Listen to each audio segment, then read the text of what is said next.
पुण्याहून मुंबईला जाणाऱ्या प्रवाशांसाठी महत्त्वाची बातमी समोर येते। महाराष्ट्र राज्य परिवहन महामंडळाने पुण्यावरून मुंबईला जाणाऱ्या बसेस रद्द करण्याचा निर्णय घेतला आहे। पुणे आणि मुंबई हायवेवर आडोशी बोगद्याजवळ प्रोपोलिन गॅसची वाहतूक करणारा टँकर उलटलाय आणि त्यामुळे महामार्गावर मोठ्या प्रमाणामध्ये वाहतूक कोंडी निर्माण झाली आहे।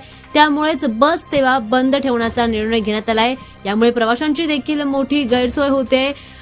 याबद्दलची अधिक माहिती देखील वाहतूक पोलिसांनी दिलेली आहे। दरम्यान मुंबई ते पुणे महामार्गावर आडोशी बोगद्याजवळ प्रोपोलिन गॅसची वाहतूक करणारा टँकर उलटलाय आणि त्यामुळे वाहतूक विस्कळीत झाल्याचं समजतंय। गेल्या 24 तासांपासून मुंबई पुणे महामार्गावर 30 किलोमीटरपर्यंत वाहतुकीच्या रांगा लागल्यात। या वाहतूक कोंडीमुळे अनेक प्रवाशांना अधिक संताप देखील होतोय। मात्र प्रवासी या ठिकाणी अडकून राहिल्याचं पाहायला मिळत आहे। प्रवाशांची मोठी गैरसोय राहिल्याचं पाहायला मिळत आहे। बरेच प्रवासी हे उपाशीपोटी त्या ठिकाणी अडकून राहिल्याचं देखील सांगितलं जात आहे। त्यामुळे बसेस रद्द करण्याचा निर्णय परिवहन महामंडळाकडून घेण्यात आला आहे। मुंबई ते पुणे महामार्गावर शेकडो वाहनं अडकून पडलेत।